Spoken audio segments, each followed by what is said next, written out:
Hello बच्चों, मैं नेहा गुप्ता आपको लेके चलती हूँ अपने मैथ्स क्लास में। आज हम लोग पढ़ेंगे पूर्णांक। इंग्लिश में कहते हैं पूर्णांक को इंटीजर्स। पिछले पार्ट में बेटा हम लोगों ने पढ़ा था योग के प्रगुण, घटाने के प्रगुण, गुणा के प्रगुण और भाग के प्रगुण, और हमने प्राकृतिक संख्याओं और पूर्ण संख्याओं के बारे में जाना था। अब हम पढ़ेंगे कि पूर्णांक क्या होता है। इस वीडियो में हम आपको पूर्णांक का परिचय देंगे, उसका उपयोग बताएंगे और विपरीतता के नियम के बारे में बताएंगे। परिचय, पूर्णांकों का परिचय। अभी तक आपने योग, घटाना, गुणा, भाग की संख्याएं सीखी। जब हमें छोटी पूर्ण संख्याओं से बड़ी पूर्ण संख्याओं को घटाने की आवश्यकता पड़ी तो प्राकृतिक संख्याओं 1, 2, 3 के संगत हमें नई संख्याएं प्राप्त हुई जो कि ऋणात्मक थी, जैसे -1, -2, -3। इस प्रकार पूर्ण संख्याओं का विस्तार हुआ और संख्याओं का यह नया संग्रह पूर्णांक कहलाया। समझे बच्चों कि हमें पूर्णांक की आवश्यकता क्यों पड़ी? क्योंकि इससे पहले तो हमने पूर्णांकों का नाम सुना नहीं था, हम सिर्फ प्राकृतिक संख्याएं और पूर्ण संख्या ही जानते थे। लेकिन जब हमें माइनस के नंबर भी प्राप्त होने लगे तो हम इनको क्या कहेंगे? माइनस के नंबरों को किन समूह में रखेंगे? अतः प्लस की सभी संख्याएं, माइनस की सभी संख्याएं और शून्य मिला करके पूर्णांक बनते हैं। हमने पूर्ण संख्याओं के विषय में अध्ययन करते समय देखा था कि पूर्ण संख्याओं पर घटाने की संक्रिया में संवरक नियम लागू नहीं हो रहा था, क्योंकि पूर्ण संख्याओं में माइनस से युक्त संख्याओं का कोई स्थान नहीं है। परंतु व्यवहारिक जीवन में हम देखते हैं कि हमें ऐसी संख्याओं की आवश्यकता पड़ती है जो कि ऋणात्मक होती हैं, माइनस में होती हैं। आइए हम देखते हैं कुछ उदाहरणों के द्वारा। यहाँ पे हमने एक नंबर लाइन बनाई है, संख्या रेखा, जिसको बेटा आप जानते हैं बनाना कि हम एक पहले लाइन खींचते हैं, सेंटर में 0 लेते हैं और बराबर दूरियों पर हम संख्याएं लेते हैं। दाईं तरफ धनात्मक संख्याएं हैं और बाईं तरफ ऋणात्मक संख्याएं। जब हम दाईं तरफ चलते हैं 0 से तो 1, 2, 3, 4, 5, जो कि ये सब प्लस में है, और जब हम 0 से बाईं तरफ चलते हैं तो -1, -2, -3, -4, -5, इधर भी संख्याएं अनंत तक जाएंगी और दूसरी तरफ भी संख्याएं अनंत तक जाएंगी, क्योंकि संख्याएं कभी भी अंत नहीं होती। अब एक खेल में राम और श्याम, ये दो बच्चे हैं जो कि प्रत्येक ही दोनों बच्चे 0 से दौड़ना आरंभ करते हैं। राम जितने कदम दाहिने ओर जाता है, श्याम उतने ही कदम बाईं ओर जाता है। अतः दोनों ही विपरीत दिशा में विस्थापन कर रहे हैं। 0 से दाहिने ओर की दिशा को धनात्मक तथा बाईं ओर की दिशा को ऋणात्मक चिन्हों से व्यक्त करते हैं। इस प्रकार श्याम की हम स्थिति देखें बच्चों, तो देखिए श्याम यहाँ पे 3 पे है, जो कि 0 से दाईं ओर है। अतः श्याम की स्थिति है +3 और राम की स्थिति है उसी के विपरीत 0 से 3 कदम बाएं ओर -3 पर। आइए अब हम कुछ और उदाहरण समझते हैं। 0 से अगर हम 4 कदम बाएं जाएं, 0 से 4 कदम बाएं, 1, 2, 3, 4, तो हम कहाँ पहुंचे? देखिए -4 पे।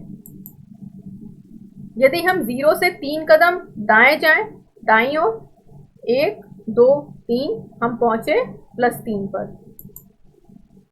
0 से अगर हम 1 कदम दाएं चलें तो हम पहुंचते हैं +1 पर, और अगर हम 0 से 5 कदम बाएं चलें तो 1, 2, 3, 4, 5, हम पहुंचे -5 पर।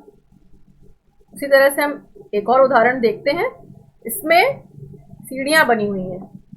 मनीष के घर में छत पर चढ़ने के लिए और तहखाने में उतरने के लिए सीढ़ियां बनी हुई हैं।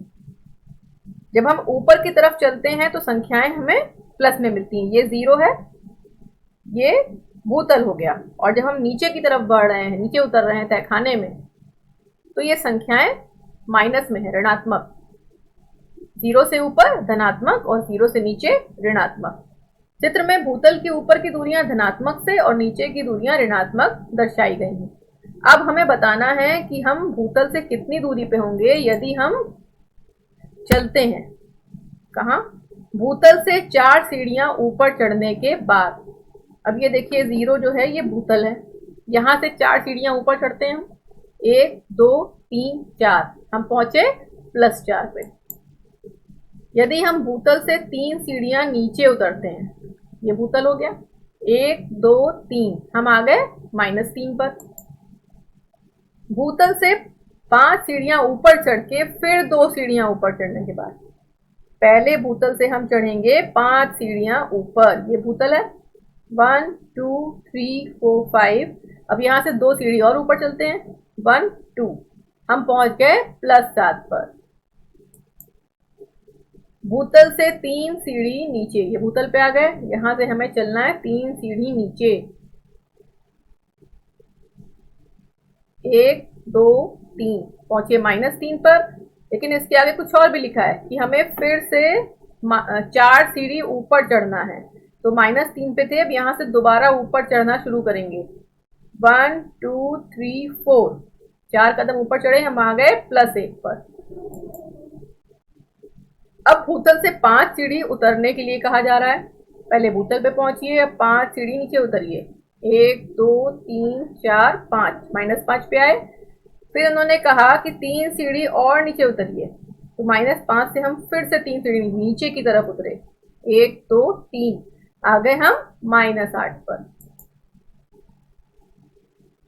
इस तरह आप इन उदाहरणों को जब खुद करेंगे तो आपको बहुत ही मजा आएगा और आपको ऋणात्मक संख्याओं का ज्ञान भी होगा। अब हम एक और उदाहरण देखते हैं। एक तालिका बनी हुई है जिसमें हमने अलग अलग स्थानों पर तापमान नोट किया है।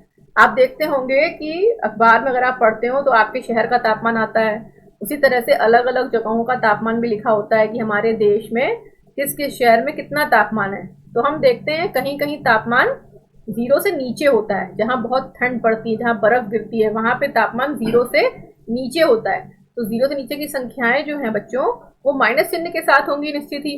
जैसे सियाचिन, वहां पे जो तापमान है वो 0 से 10 सेल्सियस नीचे है, तो उसे हम क्या लिखेंगे, 0 से 10 नीचे माने -10।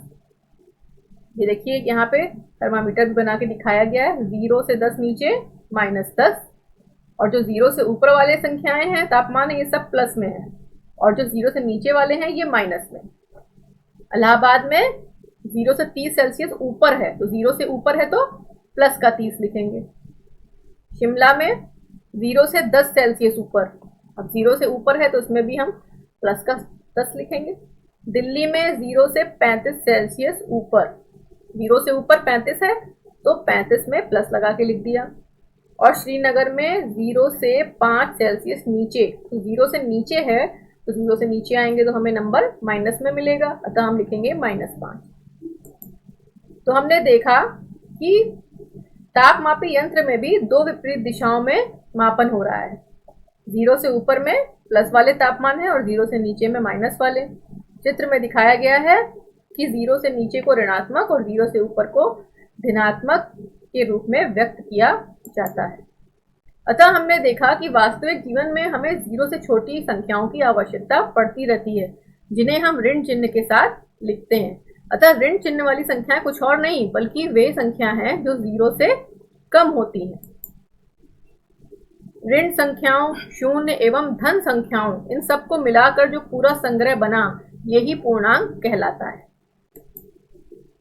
देखिए ये ऋण वाली संख्याएं, शून्य और धन वाली संख्याएं, और ये सिर्फ यहाँ 5 तक लिखी हुई हैं, लेकिन ये आगे बढ़ती ही जाएंगी अनंत तक, दाईं तरफ भी और बाएं तरफ भी। मतलब धन पूर्णांक भी अनंत होते हैं और ऋण पूर्णांक भी अनंत तक होते हैं।